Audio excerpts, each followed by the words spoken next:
Ser Podcast.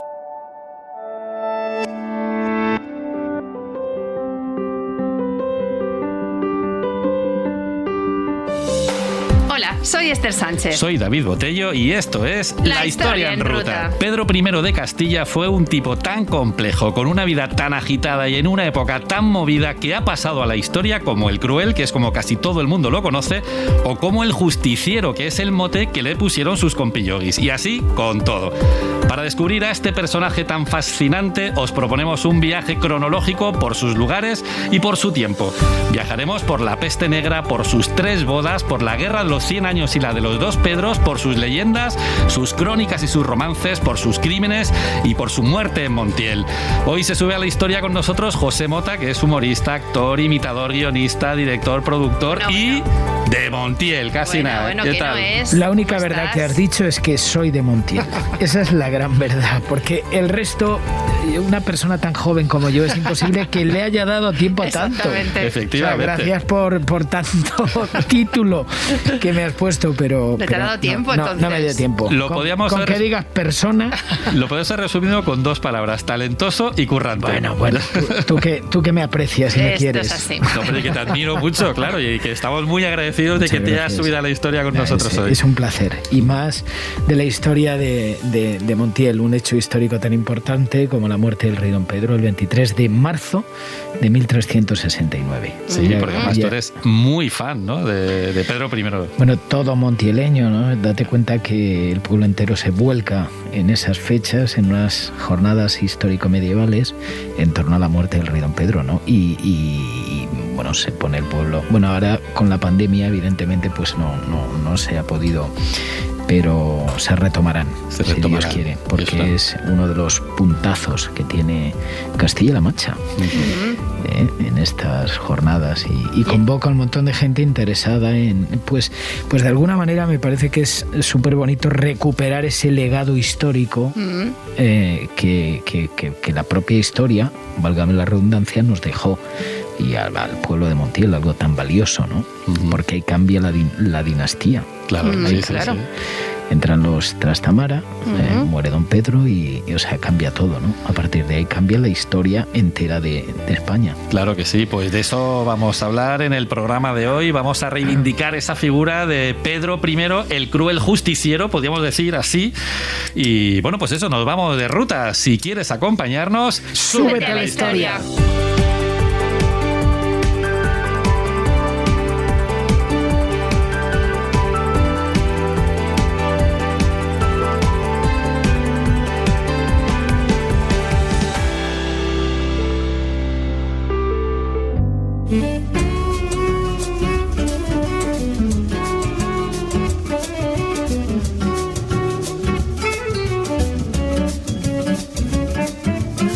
30 de agosto 1334, Burgos, monasterio de las Huelgas, día de fiesta para Castilla porque acaba de nacer el príncipe Pedro. Nuestro Pedro es el único hijo legítimo de Alfonso XI de Castilla y de María de Portugal. El trono de Castilla ya tiene heredero, lo que pasa es que sus padres, los reyes, viven separados. Se casaron para sellar un pacto entre Castilla y Portugal y ahora Alfonso XI vive de carpe diem con su amante Leonor de Guzmán, monísima, de los Guzmán de toda la vida. Leonor es el amor verdadero del rey Alfonso XI. Llevan 8 años dando rienda suelta a su pasión. Y cuando nace Pedro, su padre ya tiene otros 4 hijos bastardos varones. 2 morirán antes de llegar a adultos. Otros 2, los gemelos Enrique y Fadrique, los zipizape del momento, han nacido en enero. O sea que se llevan 7 meses. Y hablaremos mucho de ellos, de zipizape, en la ruta de hoy, de Enrique y de Fadrique. Enrique y Fadrique, estos zipizape, serán los 2 primeros varones en llegar a adultos. A Enrique lo pondrá papá de conde de Trastámara, ojo al título. A Fadrique de gran maestre de la Orden de Santiago, que tampoco está mal. Y mientras llena a sus bastarditos de títulos y privilegios, a Pedro se lo quita de encima y poco después de nacer lo manda con su madre a Sevilla, mientras él sigue haciendo su vida con Leonor. Así que en vez de explicarle a Pedro cómo ser rey, Alfonso XI lo aparta de la corte y lo deja solo con una madre humillada y resentida. Pedro crece ahí reconcomiéndose por dentro, viendo que sus hermanos bastardos se llevan el cariño de papá, los privilegios, la paga semanal y la vida a cuerpo de rey que a él, el legítimo, le corresponden y le niegan. La cosa no puede empezar peor.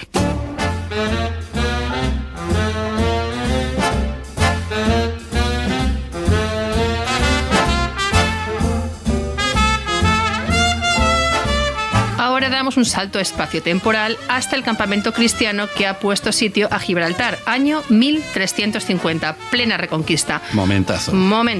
Un grupo de nobles entran en la tienda de Alfonso XI y le dicen: Hola, mi rey, ¿qué hace? Que se nos están muriendo los hombres a cascoporro de peste negra. ¡Ay, madre, la peste negra! La fatídica epidemia que está dejando Europa diezmadita perdida. Se ha llevado por delante a más de un tercio de la población, nada menos. En algunas zonas, a más de la mitad incluso. La gente anda muriendo sin saber cómo, ni por qué, ni cuál es el remedio. Bueno, es que lo de la peste tiene miga, entre otras cosas, porque a la devastación se le suma una pertinaz sequía que dura varios años, con pésimas cosechas, con hambruna y con una ola de víctimas, bueno, total, que pa' qué. Vamos. Así las cosas, cada vez es más difícil encontrar gente que trabaje la tierra. Los campos se están quedando desiertos, los pueblos deshabitados. Y como los muertos no pagan impuestos, los ricos también lloran. El tesoro real está vacío. Para llenar el cofre, el rey anda cobrando sus propios impuestos. Y esto cabrea mucho a los nobles porque viven de los tributos que cobran a sus siervos. Y para compensar las pérdidas de la crisis, pues estos nobles necesitan aumentar la carga fiscal y no les viene nada bien que el rey se les adelante. Claro. Esa es un poco la situación. Total, que la peste, la sequía y la movida económica son tan chungas que le han puesto nombre propio: crisis del siglo XIV. Una crisis que afecta a todos los reinos cristianos de toda Europa. Pero fíjate, el reino nazarí de Granada se salva. La peste los respeta porque los moros tienen infraestructuras sanitarias, tienen normas de higiene y tienen médicos que saben lo que hacen. La sequía tampoco los afecta porque, aunque no llueve, tienen los campos más fértiles, las mejores técnicas agrícolas y los mejores campesinos de Europa. Así que podríamos decir que el I+D y la sanidad pública salvan a Granada de esta crisis del 14. Lo digo por si os estáis preguntando, como en la vida de Brian, ¿qué han hecho los moros por nosotros? ¿Eso? Bueno, ¿Qué han hecho? Pues además de la medicina, la ciencia, los cultivos, el regadío, las matemáticas, el arte de la guerra, un montón de palabras o la filosofía de Aristóteles, no han hecho nada por nosotros, pero nada. Bueno, Madre. volviendo a Gibraltar, Si A tú ver, céntrame, tú tú céntrame, que a mí se me va la... te comento. A ver, ver. comenta. La peste anda acampando a sus anchas en el campamento cristiano. Alfonso XI se pone en plan negacionista. Qué peste ni qué peste. Mientras yo tenga salud y el de arriba me la dé, esto se pudre conmigo. Prohíbe levantar el sitio y escapar hacia un lugar peste free. Este frío, ¿no? Esto lo conocemos bien. Y cuando quiere darse cuenta, se contagia. Y como las UCIs están llenas, le da por morirse. Así, a lo tonto, Ay, madre mía. Eso es. Todavía no ha cumplido los 40 años. La gente entonces, Moría. su obsesión por recuperar Gibraltar le ha llevado al corral de los quitos. O sea, al muere. Al muere. Al aquí paz y después gloria. Eso es. A toda prisa nos venimos al Alcázar de Sevilla, porque la repentina muerte de Alfonso XI da un giro total de 180 grados a la situación de Castilla. Veréis, de golpe y porrazo, Pedro, 15 añitos, tachán, se convierte en rey. Toma ya. De golpe y porrazo, María de Portugal, la reina madre, herida, humillada y sedienta de venganza, se encuentra con todo el poder del reino, para ella sola. Pues sí.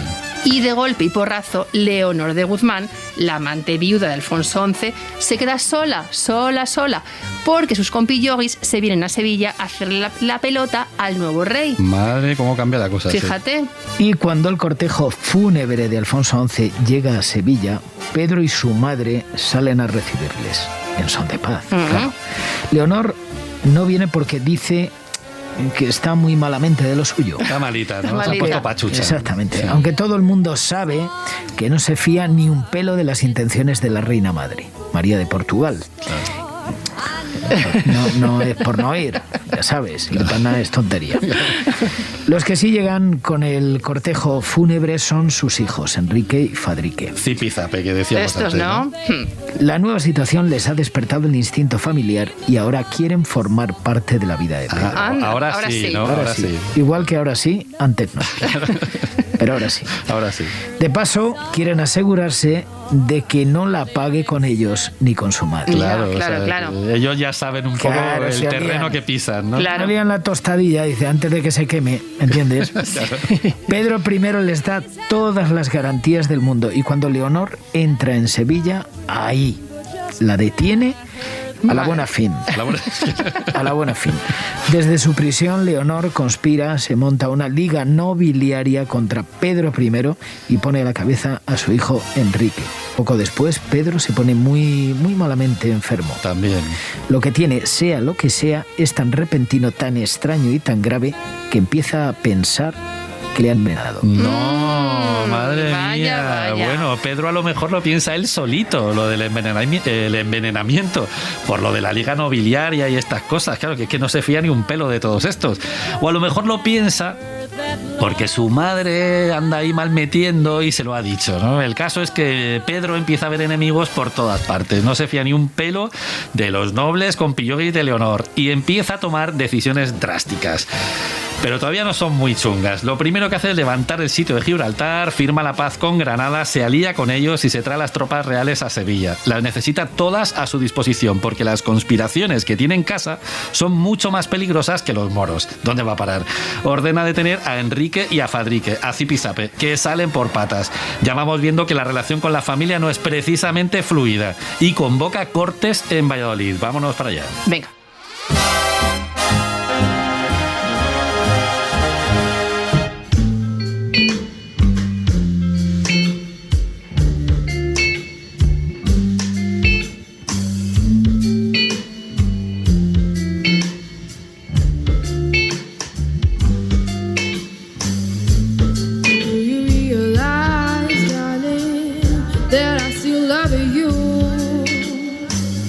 Estamos en Valladolid, en las Cortes de Castilla. Pedro pone patas arriba el reino, pero para bien, ¿eh? Estamos en plena crisis del siglo XIV y Pedro busca, pues, soluciones. Claro. A falta de recursos, ¿qué hace? Bueno, pues aumenta el comercio de Castilla con Flandes. Bueno, ahora hablaremos de esto, pero es que Castilla era un imperio comercial, ¿sí? A falta de lluvias y cosechas, pues fomenta el trabajo, la agricultura y la ganadería. A falta del apoyo de los grandes de Castilla, pues busca él los grupos ninguneados que había por ahí, ¿no? La comunidad judía, las ciudades que representan a la burguesía de comerciantes y artesanos o la pequeña nobleza, como la de la Casa de Alba. Claro, o sea, que digamos que deja de lado a los grandes y empieza a buscar aliados, claro, eso es, que son más interesantes en el fondo para el reino, claro. Bueno, pues uno de los grandes momentos es cuando María de Portugal, la madre de Pedro, saca a Leonor a pasear por las cortes, como si fuera un trofeo de guerra. Y en una de las sesiones la acusa de traidora, nada menos, de ser la causa de todos los males del reino y de instigar, atentos, a los nobles contra el rey. Bueno, que razón no le faltaba tampoco. Claro, por lo menos en esta última parte, ¿no? Ella veía algo. Los grandes de Castilla, viendo que no van a rascar nada de Pedro y viendo que las Cortes han aprobado un montón de medidas para acabar con sus privilegios, que le viene fatal, ¿qué hacen? Pues se hacen fuertes en la Liga de Leonor. La cosa se está poniendo calentita. Pero calentita.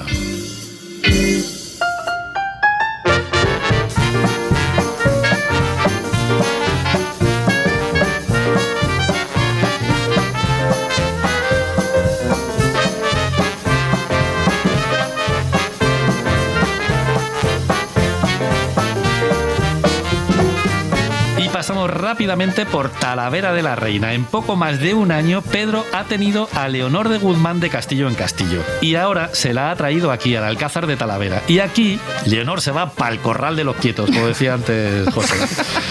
Como nadie sabe exactamente cómo muere, se empieza a contar que la han ejecutado por orden de María de Portugal, la reina madre, nada menos. La bola va creciendo tanto que llega a prosperar la leyenda que dice que Pedro I la ha estrangulado con sus propias manos. Nada personal, solo negocios. Pero ya veis cómo se va creando el mito y la leyenda. Bueno, sea como sea, la muerte de Leonor de Guzmán pone en marcha la venganza de sus hijos, como es lógico.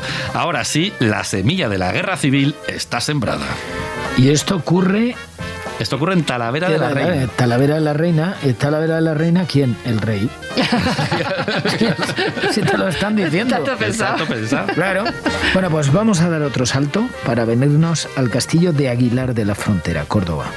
Aquí se ha hecho fuerte un tal Alfonso Fernández Coronel, alguacil mayor de Sevilla, con Pillogi de Alfonso XI y de Leonor de Guzmán. Tras la extraña muerte de Leonor, Coronel empieza a pensar que a lo mejor el siguiente es él. Claro, no se fía tampoco. Y se monta una rebelión contra Pedro. Otra, madre mía. ¿Pero cuántas van ya? Ya van. Las tropas de Pedro le dan tal ensalada de guantás que Coronel pierde la orientación espaciotemporal una y otra vez hasta que se haga zapa en este castillo. El de Aguilar de la Frontera. Eso es. Pedro llega hasta aquí dispuesto a tirar de... Aquí, según mis datos, pone tirar de cheira para arriba, para abajo y sacarlo a guantazos, ¿eh? Cuenta la leyenda que cuando las tropas de Pedro entran en el castillo y van a detenerle, Coronel está en la iglesia y pide que le dejen terminar de rezar. Madre mía, qué cuajo. Sí. Un poco más tarde, justo antes de morir degollado, porque claro, no va a hablar después. Justo antes. Hombre, podría ser, yo qué sé. Claro. Alfonso Fernández Coronel se dirige al respetable público asistente, respetable y a veces respetuoso. Y a veces respetuoso. ¿Eh? Sí. Asistente y dice: esta es Castilla, que hace a los hombres y los gasta. Fíjate qué frase. Qué frasaza. Sí.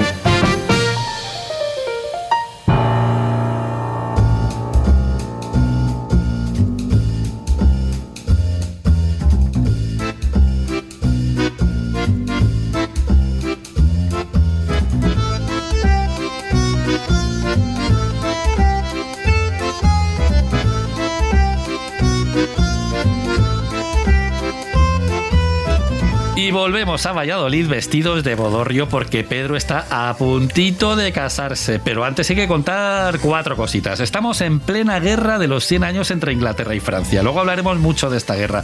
Pero bueno, el caso es que cuando hay que buscar novia para Pedro, pues se pensó en las ventajas y los inconvenientes de casarle con cualquiera de estos dos contendientes. María de Portugal, la reina madre, vota por Inglaterra. Pero su privado, Alburquerque, cree que Francia es mejor opción. Aunque nos suena a chino, como decía antes, Castilla es una potencia mercantil y naval de primer orden que vende lana por toda Europa, especialmente a Flandes. La marca Castilla es sinónimo de máxima calidad en todo el mundo mundial. La lana viaja en la flota cántabra, que es dueña absoluta del Atlántico Norte. Inglaterra, pues mira, los ingleses también producen lana, pero como no pueden competir con Castilla ni en calidad, ni en producción, ni en distribución, pues hacen lo único que se les da bien. Entonces, ¿y ahora qué? Dedicarse al pirateo. Un día sí y otro también, amparándose en la guerra con Francia, los ingleses asaltan la flota castellana. Solo por eso, Alburquerque los descarta como socios. Bueno, además es la época en que Francia controla a la Iglesia y ha instalado la sede papal en Aviñón. De ahí viene lo del Papa de Aviñón. Bueno, pues esto es porque Francia está ahí manejando los hilos de la Iglesia. Así que la alianza con Francia es también la alianza con el Papa Inocencio VI, que garantizaría el apoyo de la Iglesia castellana, que es la mejor opción para neutralizar a la Liga de los Nobles y a cualquier otra conspiración contra Pedro. Por si fuera poco, los gabachos se comprometen a pagar, ojo al dato, una dote de 25.000 florines, una pasta, si Pedro se casa con Blanca de Borbón, sobrina del rey de Francia. Con estos 3 argumentos, Alburquerque convence a todo el mundo. Bueno, a todo menos a Pedro. Pedro no lo tiene nada claro. Y cuando Blanca de Borbón llega a Valladolid dispuesta a casarse, Pedro está en brazos de su amante María de Padilla, pensándose lo de la boda. Dice la crónica que el rey amaba tanto a María de Padilla que no tenía voluntad de casar con Blanca de Borbón. Eso dice las crónicas, fijaos.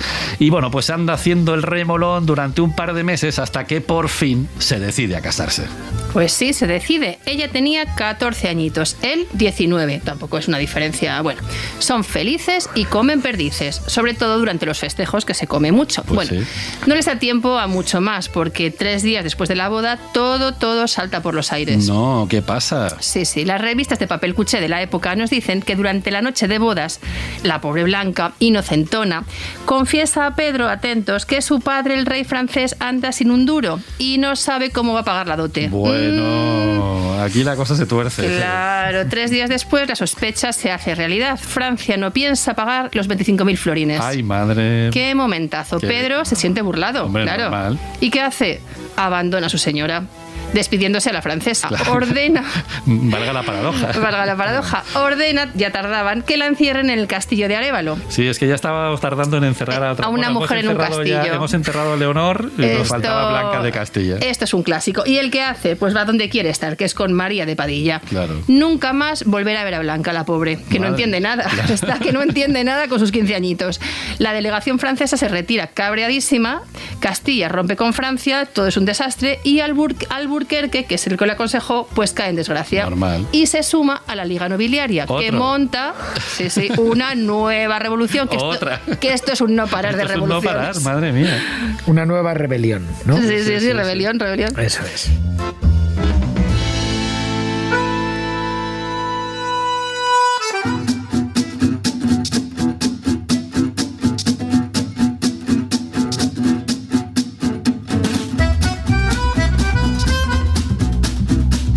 Bueno, pues nada, venga, nos venimos a Cuéllar. Venga.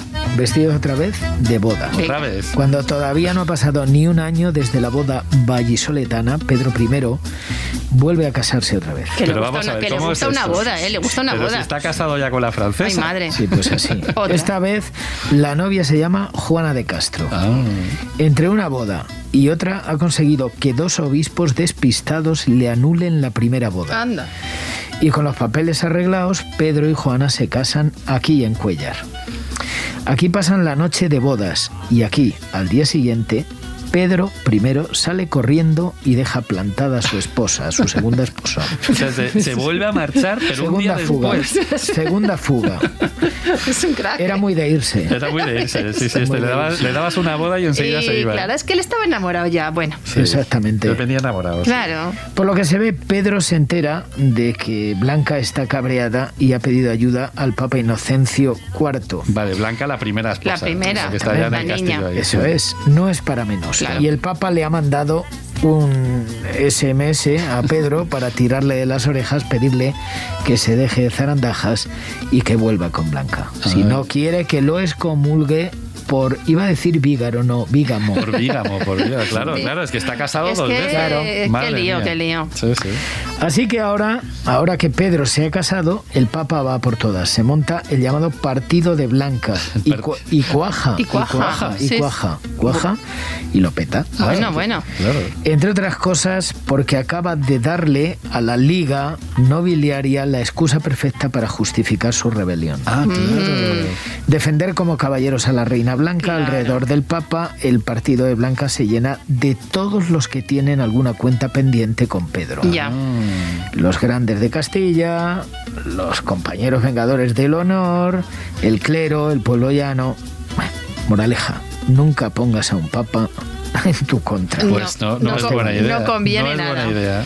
No conviene nada. Bueno, Juana de Castro tampoco volverá a ver a Pedro. Se encierra en el castillo otra vez de Dueñas. Esta se encierra sola. Se encierra sola, no la encierran. Bueno, en Dueñas. Y allí descubre que durante la noche de boda se ha quedado embarazada, que ya es puntería, os diré. Pero bueno, allí da a luz a un hijo varón. Y allí se queda la pobre hasta que le da por morirse y entra al corral de los quietos. A mí me gusta mucho el corral de los quietos. Está muy bonito. Está muy bonito. Está muy bonito. Claro, un amigo mío decía el cementerio, pero el cementerio no es la fábrica de cemento. Digo, no, a ti te han informado mal. Claro. El corral de los quietos mola, sí. Sí.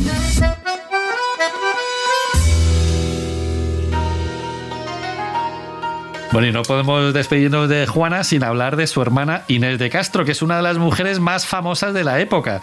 Y para ello hemos quedado con nuestra experta en fábricas de cemento, en cementerios, Ainara Aristoy, de la Asociación Funerarte. Ay, Ainara, que ya está aquí. Ya está aquí. Hola, Ainara. ¿Quién era Inés de Castro? Hermanísima. Hermanísima de Juana de Castro, esposa de un día del rey de Castilla, del rey Pedro. Y además, bueno, podríamos un poco emular a Tim Burton. Sí. En vez de la novia cadáver, la reina cadáver. La reina cadáver, pero ¿cómo? Totalmente. ¿Qué pasó con esta mujer? Que es verdad que nos suena, ¿no? Inés de Castro. Historión, porque Inés de Castro, bueno, se enamora locamente, que podríamos cantar incluso, de Pedro I de Portugal, pero Pedro I se va a casar con Constanza. Ya estos matrimonios, sabéis, arregladísimos para colocar todo, claro. Pero cuando estos dos se encuentran, aquí que salta la chispa, el chispón, se pela el cable, se lía, ¡pata! Y se lía, claro. Ellos dos se enamoran. Pero bueno, Pedro se va a casar con Constanza, ya sabéis, su relación con Inés continúa y vaya, Constanza le da por morirse. Ay, por Dios. Pobre. Sí. Así que Pedro dice, esta es la mía, ahora voy y me caso con el amor de mi vida, aquí paz y después gloria. Claro que sí. Pues no, ni paz ni gloria. Ah, no. Porque el padre de Pedro, Alfonso IV, está viendo que, bueno, primero Inés viene de Castilla, a ver si me van a querer quitar el reino a mí en Portugal y la tenemos aquí montada. Y además tienen 4 hijos, mi nieto, el primer hijo de Constanza, ¿qué va a pasar aquí? Total.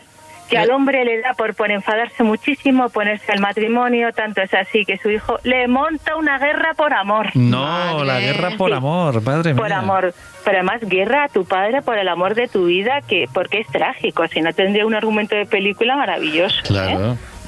La guerra pasa, pero hete aquí que el padre R, él cree que como que le ha hecho un hechizo, como que su hijo está embrujado y decide que hay que matar.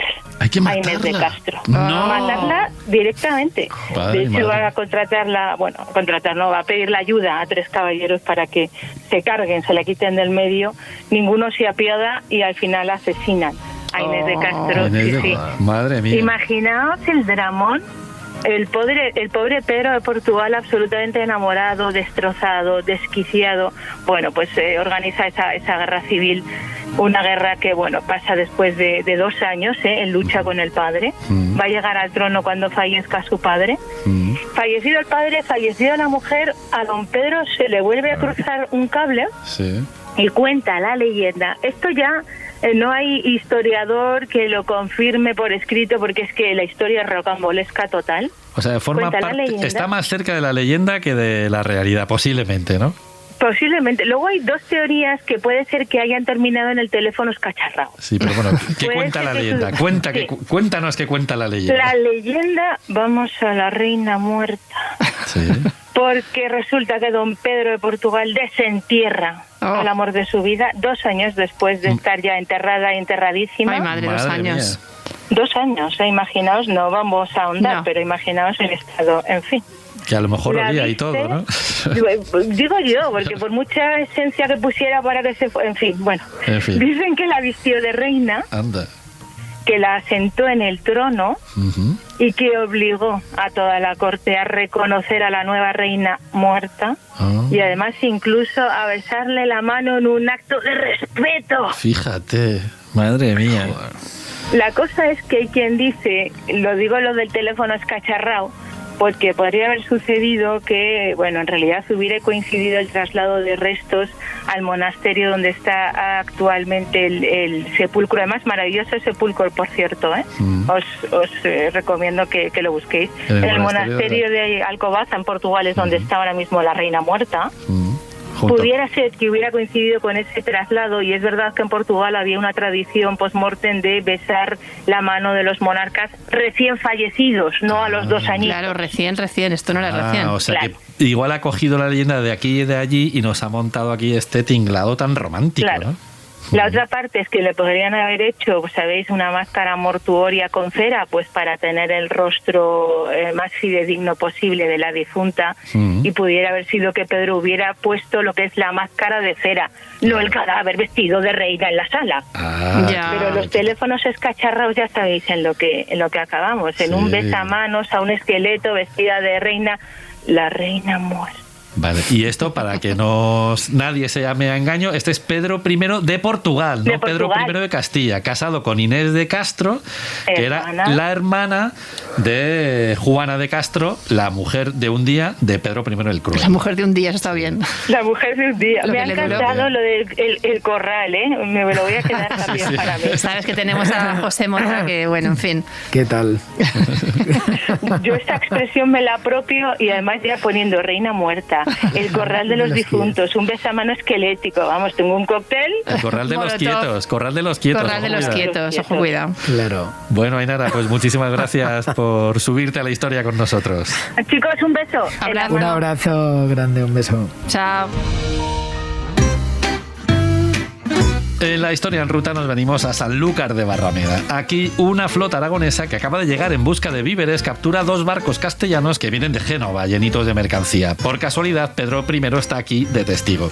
Es un mal momento porque desde hace años Aragón y Castilla se la tienen jurada y andan buscando una excusa para declararse la guerra. Así que Pedro les pide a los aragoneses que suelten su presa. Ni caso. Luego se chiva a Pedro IV. Ni caso. Y por último exige una compensación por los daños. Espera, ni caso, ¿no? Ni caso. Ahí ya pierde los nervios y empieza a gritar: pregonao, zamarro, harto sopa, lechuzo, no sé estas cosas, ¿no? Por si había poco lío, acaba de estallar la guerra de los 2 Pedros. Se llama así porque enfrenta a nuestro Pedro I de Castilla con Pedro IV el ceremonioso de Aragón. Para poder pagar a su ejército dicen que Pedro I profana la tumba de Alfonso X el Sabio y se lleva todas las joyas, nada más y nada menos, que ya son ganas. Se lanza contra Aragón y ocupa algunas ciudades tal que Calatayud, Albarracín o Teruel. También se lanza por mar y una flota castellana de 128 naves, que ya son naves, bombardea Barcelona durante un par de días. Mientras tanto, Pedro IV, que no sabe por dónde le cae el aguantás, se mete en el partido de Blanca, y pone de capitán de sus tropas a Enrique de Trastámara, este hermano bastardo de Pedro I, Cipi. Así, por tocar las narices. Bueno, Enrique, para tirarse el pisto, ataca a Castilla, puro postireo, pero le sale bien. En la batalla de Arabiana derrota a una hueste de Pedro y da la casualidad de que muere Inestrosa, un tipo que es tío de María de Padilla y que es el privado de Pedro I, el tío que maneja los hilos del reino. Como buen jugador, Enrique, Cipi, come una y cuenta 40. Y ahí es cuando Pedro I se vuelve loco y se obsesiona buscando al culpable de la muerte de Inestrosa. Y empieza a repartir estopa y a ejecutar a sospechosos, a chichi pichichi. Se carga a una tía, se carga a la señora de uno de sus hermanastros, se carga a su tesorero y se carga a Juan y a Pedro, que son hermanos de estos zipizape, que tienen 14 y 12 añitos y que estaban presos en un palacio que hoy es el Parador Nacional de Carmona. Bueno, estas son las muertes, sobre todo las de Juan y Pedro, que no le han perdonado. Y él se va para Sevilla.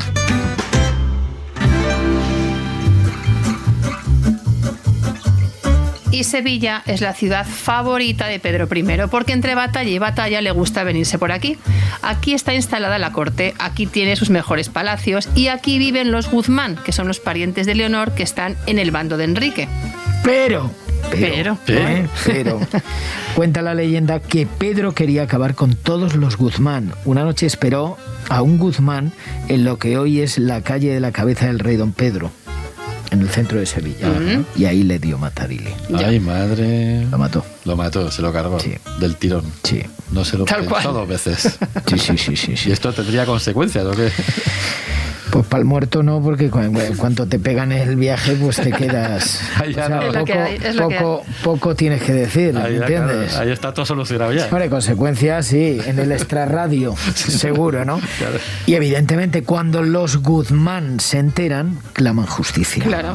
Y Pedro prometió buscar al culpable y ofreció 100 monedas de oro al que diese alguna pista. Y ahí que se fue un tal Juan el Carbonero. Sí, fue a por la recompensa. Juan el Carbonero, se dedicaba a la matanza de cerdos o algo, ¿no? Juan el Carbonero, llamado así porque es que me lo ponéis complicado. Porque le gustaba desollinar, ¿no? Chimeneas, imagino. Bueno, pues se fue a por la recompensa, con toda el ansia, ¿no? Sí. Y a solas con el rey, el Carbonero sacó un espejo, se lo puso al rey delante de sus narices y le dijo que el tipo al que veía era el asesino. Fíjate. El asesino de Guzmán. Fíjate qué ingenioso el tío. Sí. Pedro pagó religiosamente y le pidió que guardara el secreto y el espejo. Y todo, guárdatelo todo. Que no se lo enseñara a nadie más. Claro, dice, vale, te lo compro, pero no se lo cuentes a todo el mundo. Pero ya. Claro. Sí. Claro, entonces luego contó a los Guzmán que el asesino era alguien, un pez gordo, ¿no? Claro. Y que igual que antes sí, pues evidentemente ahora no. O sea, que no podía ejecutarlo como había prometido. Claro. Y que haría justicia, pero no inmediatamente. Claro. O sea, no ahora. En otro momento. Mañana. Mañana sí, ¿no? Hoy no, mañana. Bueno, entonces, ¿por dónde íbamos? El asesino Sí, esto dice, mañana pondré la cabeza del asesino en la calle donde mataron a Guzmán. O sea, que eso sí lo cumple el tío, ¿no? Sí, bueno, al día siguiente un mensajero trajo una caja con la cabeza del asesino y una orden que nadie abriera la caja bajo pena de muerte. La colgaron en la calle. La caja. La caja. Sí, y le pusieron alrededor una reja de hierro. Todo eso, para que nadie... Claro. Esto es spoiler, pero bueno. A ver. Años más tarde, cuando muere Pedro I... Que al final muere Pedro I. Sí. Joder, sí, macho, muere. nos estás Muere cortando. Pedro I, se abrió la caja y Sevilla descubre que en efecto era un busto del difunto rey. De Pedro I. Sí. Su Sí, propio gusto. Sí, es verdad lo que se cuenta, la cabeza está en la casa de Pilatos. Toma ya. La leyenda es... Pues nada, si pasáis por Sevilla, en la casa de Pilatos está este busto. Qué interesante. Y esta calle de la cabeza del rey Don Pedro. Sí. Sí, por esta leyenda, claro, qué bueno. Bueno, pues otra de las grandes historias sevillanas de Pedro I es la de las hermanas Coronel. Bueno, Pedro era un poco picaflor, a quien le encantaba la compañía femenina. Uno de sus caprichos más famosos se llamaba Aldonza Coronel, monísima, hija del decapitado señor de Aguilar de la Frontera, Alfonso Fernández Coronel. Esta es Castilla que hace los hombres y los gasta, esa pedazo de frase. O sea, que se carga al padre y luego se lía con la hija. Se lía con la hija, Madre pero mía. verás. A ver. Estaba casada con un Guzmán, de los que se levantaron contra el rey para complicarlo todo un poco más. Pedro lo derrotó y lo condenó a muerte.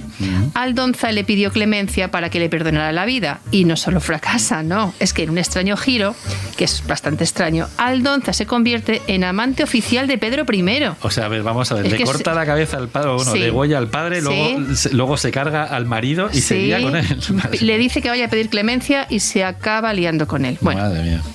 se conoce que la muy lagartona se puso un poco así como a tiro y el pobre Pedro pues se vio obligado. Se ve obligado, claro. ¿No? O algo. Bueno, le pone habitación en la Torre del Oro, lejos de María de Padilla, Sí, porque claro, es que esto ya es mucho lío, hay mucha mujer por ahí. Sí. Y así anda el rey todo el día del Alcázar a la Torre y de la Torre al Alcázar, que esto es un no parar, ¿eh? Madre mía. Bueno, más. A ver. Más. Aldonza tiene una hermana, María Coronel. ¿Pero qué tiene Pedro con las hermanas? ¿Qué también? tiene con las hermanas? No lo sé exactamente, pero bueno, esta chica era muy mona, También, casada buenísimo, con buenísimo. otro que se levantó contra Pedro. ¿eh? No da abasto. No da abasto el pobre, El claro. pobre, la verdad que también lo derrotó, lo apresó y lo condenó a muerte. Bueno, hay que decir que a pesar de todo siempre gana todo el tío. Sí, ¿no? Porque sí, sí. el levantamiento Un que ganador, hay... sí, eso es verdad. Claro. Total. Sí. María se fue a Zaragoza a pedir piedad para su marido, el rey, que era, bueno, pues como era. Amante de las mujeres. Exactamente. Le dio una carta para que se la llevara a Sevilla, con la orden de soltar a su marido. Ajá. Sí. Lo que ella no sabía, y Pedro sí, desde luego, es que el cuerpo del marido estaba pidiendo tierra. Ah, Onda. o sea, que la manda con la carta, pero ya sabía Pero que ya estaba sabía él que muerto no le o a iba, punto que no de- le iba a recibir, sí. Ay, Bueno, madre. Entonces, cuando Pedro vuelve a Sevilla, le entra la calentura y quiso ver a María Coronel. Claro. Ella, después de la gracia del marido, se escondió en el convento de Santa Clara. Claro, o sea, que no Hasta- quería verle ni en pintura. hombre, ¿no? no era el momento. Hasta que un buen día, pues Pedro entra en el convento y dice, despacito conmigo. Claro. ¿Eh? Y quiere que no se nos vaya el vino en cata. ¿Eh? Que le entregan a María o, bueno, pues lía. Pues se lía. Se lía parda. Exactamente, lía una gorda, ¿no? En ese plan, las monjas pues se asustaron, le llevaron hasta María y ella se metió en la cocina. Al ver que no tenía escapatoria, empeñada en darle calabazas y aguarle la fiesta al rey, se echó a la cara, fíjate, una olla de aceite. ¡Ay! Ella solita, sí. Ay, madre. Duele solo pensarlo, Sí, ¿no? ¿Verdad? sí. Madre. María Coronel quedó desfigurada, pues fíjate, ¿no? Pues ya. Para toda la vida. Y bueno, dicen, conservó la honra y, Claro.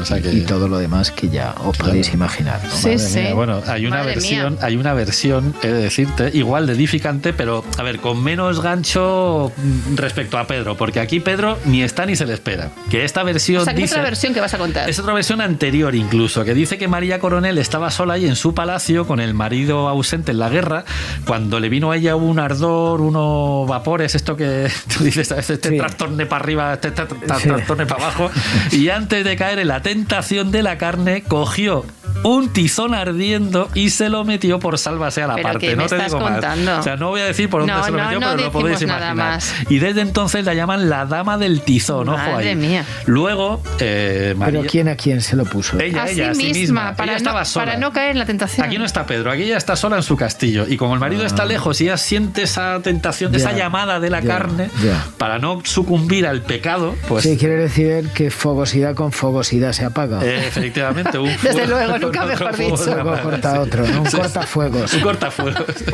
Un cortafuegos. Luego, pues esta mujer fundó el convento de Santa Inés aquí en Sevilla y aquí vivió sus últimos años. Aquí murió y aquí una vez al año, el 2 de diciembre, puede verse todavía su cuerpo incorrupto. Dicen que las marcas que tiene por todo el cuerpo son de esa quemadura del aceite hirviendo que contabas tú, pero de las marcas del tizón no dicen nada. O sea que hay dos versiones. Dos versiones.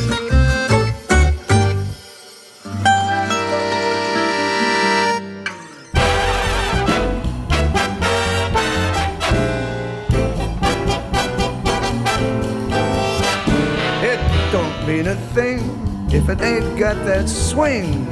Do-wah, do-wah, do-wah, do-wah, do-wah, do-wah, do-wah, do-wah. No, it don't mean a thing. All you gotta do is swing. Do-wah, do-wah, do-wah, do-wah, do-wah, do-wah, do-wah, do-wah. Bueno, pues a la entrada del Alcázar de Sevilla, el antiguo palacio musulmán, podemos leer unos azulejos con un texto en árabe y en castellano que nos recuerdan que Pedro Mandó facer estos alcázares, et estos palacios, et estas portadas. aquí tacita a tacita, Pedro se hace su propia chocita, el palacio del rey Don Pedro. Qué pedazo palacio. Maravilloso. Lo construye según la moda musulmana, un escandalazo para la época. Ay. Aquí vivió Pedro sus amores con la eterna enamorada María de Padilla y es el escenario de uno de los crímenes más famosos que se le atribuyen. Oh. Bueno, pues un buen día Pedro se pone generoso, perdona a su hermanastro Fadrique, el gemelo de Enrique, de la pareja Zipizape, bueno, y lo invita a Sevilla en plan, oye, pelillos a la mar, vamos a empezar de nuevo. Pero en vez de montarle una reunión familiar para fumar la pipa de la paz y perdonarle, que él y sus hermanos se hayan levantado una y otra vez contra el trono, le monta una encerrona. Decimos que es una historia que se cuenta también. En cuanto llega a Sevilla, ordena que lo detengan, que lo metan en las mazmorras del Alcázar y que se lo carguen. Ay, madre. Bueno, Fadrique, que tiene cierto apego a la vida, pues se escapa. Claro. Como que no quiere morir. Y cuando llega al patio lo pillan. Un romance... Que lo pillan y se lo cargan. Y se lo cargan, claro. Sí. Hay un romance, el de Don Fadrique, que culpa al amante de Pedro, que ya son siempre las mujeres, oye. ¿Qué dice? La cabeza le han cortado a María de Padilla, en un plato la ha enviado. Por una mala mujer habéis matado a tu hermano. ¿Y ella por qué tiene que ser la culpable? Pues en fin. siempre, ya sabes que en estas cosas las mujeres siempre son culpables. Estoy encerradas en un convento. Romances. ¿Qué cosas? Bueno, lo que cuentan las crónicas es que unos ballesteros del rey lo matan a mazazos. Ah, que esto cambia también, ¿no? Es que hay otra versión. Como Claro. veis, hay muchas. Sí.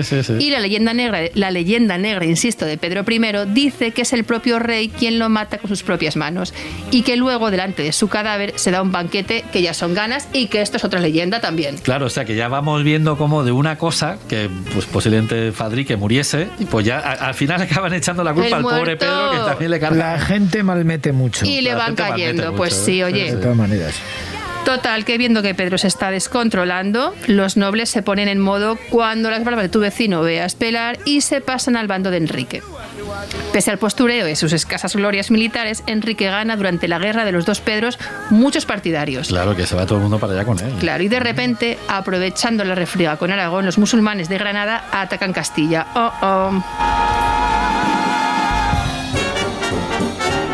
Bueno, me avisan por el pinganillo que es que vamos pasadísimos y tenemos que llegar todavía a Montiel. Entonces, un resumen rápidamente un poco así de la vida de Pedro. Básicamente, bueno, le montan una guerra en Granada, se muere Blanca, se muere María de Padilla. Él en las Cortes llega a decir que estaba casado con María de Padilla incluso antes de todo, que fue su primera boda, con lo cual anula los demás matrimonios, hace que le juren. Bueno, se monta la mundial aquí en Castilla. Y al final, poco a poco, pues bueno, nos metemos en la guerra de los 100 años, que es otro movidón maravilloso. Aquí llega las llamadas compañías blancas de Du Guesclin, que es otro personaje que tiene mucho que ver con el final. Se mete Francia, se mete Inglaterra, bueno, se mete todo el mundo. Y llega un momento en que Pedro se va quedando solo y se va acercando ya pues a su final, ¿no? Ese final empieza cuando Enrique, que está recién aterrizado a Castilla, sitia Toledo. Enrique de Trastámara.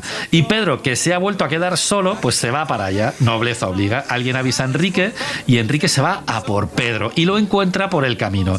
Tienen una escaramuza en la que Enrique lleva la iniciativa. Pedro sale por patas y se encierra en el castillo de la Estrella de Montiel en Ciudad Real.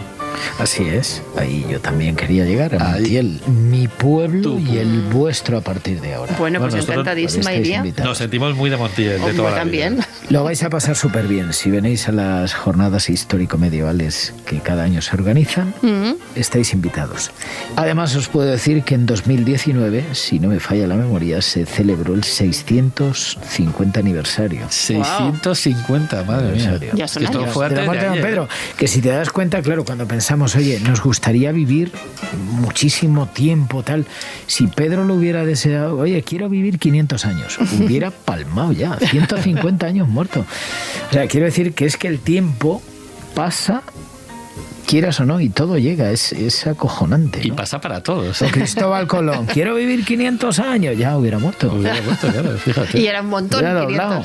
Claro, o sea, claro. que te quiero decir, ¿no? Pero bueno, volviendo al hecho. Al hecho en sí. Al hecho en sí, ¿no? Porque claro, a ver, Montiel es famoso sobre todo, bueno, por muchas razones, pero hablando de Don Pedro, porque aquí es donde muere, ¿o qué pasa? ¿Qué pasa exactamente aquí en Montiel? Bueno, exactamente no lo sé porque yo no estaba, ¿no? Bueno, según las crónicas, entre ellas las de Pedro López de Ayala, pues cuentan que Pedro se refugió, se metió. Parece ser que la batalla la iba ganando don Enrique, ¿no? Y entonces dice, ¿dónde? Y se queda, se mete en el castillo de la Estrella. Que es el que le pilla a mano, ¿no? El que tiene más cerca. Claro, ¿no? Y ahí pues lo tienen 9 días. 9 días, sí, claro. Sí, encerrado, ¿no? Y parece ser que contacta con Beltrán du Guesclin, ¿no? Le ofrece Pedro, según las crónicas, pues un montón de pasta y un montón de tierras y le ayuda a salir, a escapar. Du Guesclin organiza con él un encuentro en una tienda de campaña, ¿no? Y nada, entonces le dice que esté tranquilo, que no va a pasar nada. Esa misma noche, madrugada del 23 de marzo de 1369, Pedro sale del castillo disfrazado, desarmado y confiado.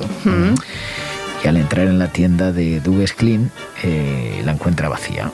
Sospecha que es una encerrona, trata de huir y ya es demasiado tarde, porque las tropas de don Enrique que están ahí behind the tienda escondidas, pues entran, se abalanzan sobre Pedro y lo desarman. Luego entra Enrique gritando, ¿dónde está ese hijo de puta? Así lo dice, que se nombra rey de Castilla. Pedro le responde, hijo de puta seréis vos.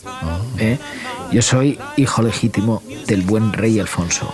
Ese es el tono entre ellos, ¿no? O sea, esa es un poco la forma que tienen de relacionarse, ¿no? Claro. Evidentemente, por el tono ya de las palabras que se intercambiaron, amenazaba algo malo. Bien no se llevaban. Algo malo. Mira, una cosa que no he contado en el resumen es que, en este resumen rápido que hemos hecho, es que, claro, a estas alturas Enrique ya se ha proclamado rey de Castilla.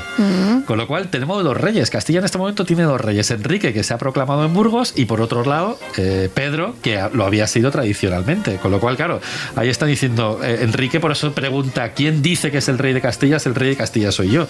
Y por eso Pedro le responde esto. ¿Qué dice? El rey soy yo, que soy el legítimo, ¿no? Claro, fíjate. David tenía razón. El rey era él. Claro, el rey era él. Bueno, Pedro, que es físicamente mucho más fuerte, se libra de los guardias y se lanza, vamos, directo a por el hermanastro. A por Enrique.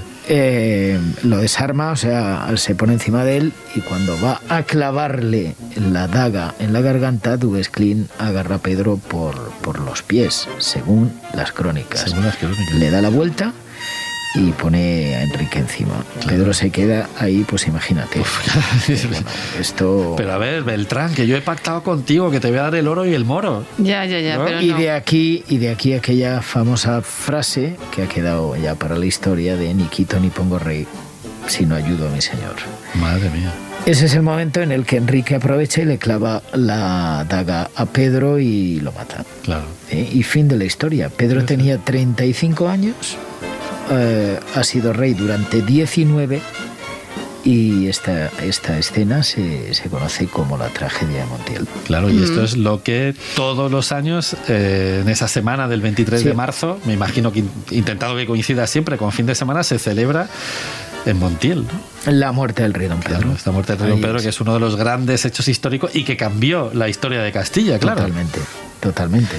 Porque aquí básicamente lo que conseguimos o lo que consigue Enrique de Trastámara es reinar y traer una nueva dinastía, ¿no? Que es la dinastía de los Trastámara. ¿Que quiénes son? Así que nos suenen a todos. Bueno, pues los reyes católicos, los dos, tanto Isabel de Castilla como Fernando, eran Trastámara los dos. Ahí es. Los Trastámara reinan en Castilla durante unos 200 años, minuto arriba, minuto abajo. En Aragón reinan durante unos 100 años, también más o menos. Y la última Trastámara fue Juana la Loca, porque ya su hijo Carlos V, Carlos I, pues ya viene con los Austrias. O sea, fijaos lo importante que fue este momentazo histórico que ocurrió aquí, en Montiel. En Montiel. Que qué bonito es Montiel, por cierto. Sí. Muy bonito. Bueno, y unos alrededores espectaculares. Un campo... siempre lo digo, que Montiel tiene el campo incorporado dentro del pueblo y es espectacular, súper bonito el colorido de la tierra, esa tierra, igual que en Florencia y esos tonos rojizos, ¿no? Los atardeceres en Montiel son espectaculares. ¿Y son Monti? ¿Cómo es el apelativo? ¿Cómo se les llama? Montieleños. Montieleños. Bueno, pues tenéis un embajador maravilloso, ¿eh? José Mota es muy un montieleño de pro, qué maravilla. Muchas gracias. Sí, y además que es verdad que da gusto siempre oírte hablar de Montiel con ese cariño que tienes a tu tierra, lo cual te honra, claro. Hombre. Que sí. Y cómo no. Sí. Por muchos sitios donde uno vaya, viaje y tal, siempre lo digo, ¿no? El niño que fuiste siempre está ahí y seguirá ahí, sentado, jugando con sus amigos y tal. Entonces forma parte de la gran identidad que uno tiene como persona, y eso te va a acompañar toda la vida. Y en este caso, afortunadamente, siento un grandísimo orgullo de haber nacido en Montiel y de ser de allí, de sentirme montieleño por los cuatro costados. Bueno. Y ese niño es el que efectivamente creció en Montiel a la sombra del Castillo de la Estrella y de una figura.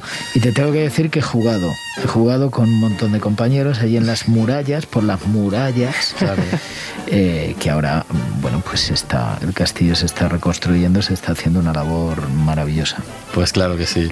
Y bueno, y eso, y a la sombra de este gran Pedro I el Cruel o el Justiciero. A mí me gusta llamarle el Justiciero porque me parece que lo de Cruel se lo pusieron. Y a nosotros también. Claro. Nos gusta llamarle Justiciero. Es que lo del Cruel se lo pusieron sus enemigos, que siempre es mucho más fácil. Cuando tú estás reinando es más fácil manipular los medios de comunicación. Así y eso ya se hacía, estas paparruchas ya se hacían incluso en la Edad Media. Así que imaginaos si hay que tener cuidado con lo que nos cuentan. Ya había hater.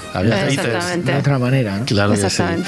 Y bueno, pues ¿qué queréis que os digamos? Que vamos a seguir el cuerpo de Pedro I por toda la geografía patria, pero hoy no, mañana, porque esto no da para más. Hoy se ha subido a la historia con nosotros José Mota. Muchas gracias, qué José. Suerte hemos tenido. Qué maravilla tenerte, José. Una ruta más corta todavía de lo que me hubiera gustado, porque mi tierra da para mucho más. Y Pedro I, pero bueno, somos esclavos de Pedro I. Sí. El Justiciero. Sí, además habíamos prometido hablar de muchas cosas de las que no nos ha dado tiempo, pero al final teníamos que llegar a Montiel contigo. Hombre, y queríamos conocer de tu mano esta maravillosa historia de la muerte de Pedro I el Cruel.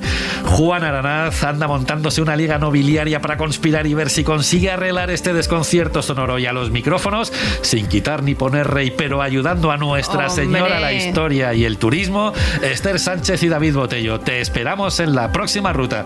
Si quieres acompañarnos, ¡súbete a la historia! Suscríbete a La Historia en Ruta.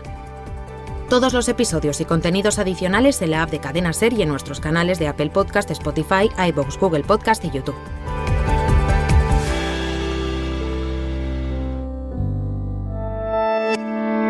Cadena Ser. La radio.